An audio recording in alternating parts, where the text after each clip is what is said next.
pagkukumpuni ng San Juanico Bridge may malaki raw epekto sa industriya ng logistics. Ayon sa isang samahan ng malalaking truck operators. Alamin natin kung ano ito sa report ni Jim Ray Biosa. Ang San Juanico Bridge ay isang mahalagang infrastruktura sa Pilipinas, lalo na sa industriya ng logistics. Dito dumaraan ang ruta mula Luzon, Visayas hanggang Mindanao. Kung wala ang tulay na ito, ang mga kalakal at resources mula sa mga rehiyon ay makakaranas ng malalaking pagkaantala at paglihis ng ruta. Ang pagkukumpuni ng San Juanico Bridge ay inaasahang tatagal ng 2 taon ay isang mahalagang proyekto sa infrastruktura. Pero lalo raw itong nagpapahirap sa isang sistema ng supply chain na nasa alanganin na kalagayan. Ayon kay Israel Alin, President ng Visayas United Truckers Association Incorporated at founder ng Alin Cargo Express, malaki ang naging epekto ng pagsasara ng San Juanico Bridge sa sektor ng logistics. Mula nang ipatupad ang pagbabawal sa mga mabibigat na truck noong kalagitnaan ng Mayo, nakakaranas ng malalang pagkaantala at pagtaas ng presyo ang mga kargamento lalo na sa mga biyahe mula Visayas, Mindanao at Luzon. The entire Visayas, Mindanao gid ang #1 affected tungod aning nahitabo. So due to that, expect more delays and prices increase on the goods in the Visayas and Mindanao, and even in Manila, because the goods from Visayas and Mindanao that is bound to Luzon are expecting delays also. So with that, the trucking sectors are gonna charge extra due to the queuing, and the expenses are higher than before. So daghan dako kayo ang effect tungod aning nahitabo.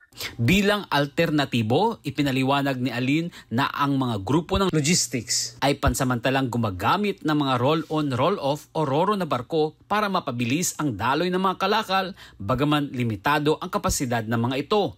On the part of the trucking, we are longing for a diversion of roads. So may mga ro-ro ships that is offering alternative road, but gagmay lang ang barko. But at least somehow it help for a while.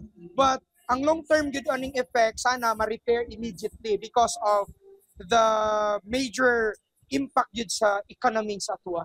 Samantala, bilang tugon sa mga pagkaantala, nagsagawa ng karagdagang serbisyo ang Light Ferries, isang pangunahing kumpanya sa Inter-Island Ferry Service. Kabilang sa mga bagong serbisyo ang Maya Port sa Bogo City, Cebu, papuntang Calbayog City.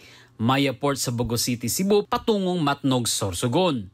Ipinahayag ng Light Ferries ang kanilang pangako na magbibigay ng maasahang transportasyon sa rehiyon ng Eastern Visayas, lalo na ngayong panahon ng rehabilitasyon ng infrastruktura.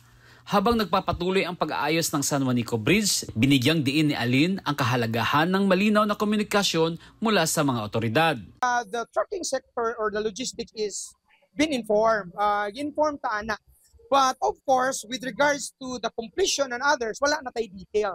But with the timely updates, we are informed because we are somehow coordinating with the authorities, especially to the DOTR, that are the one manning the said project. Bagamat ngayon ay nanatiling matatag ang presyo ng trucking services, inamin na Alin na kung magpapatuloy ang problema ng walang agarang solusyon, maaaring magtaas ng presyo ang mga kumpanya para matugunan ang tumataas na gastusin.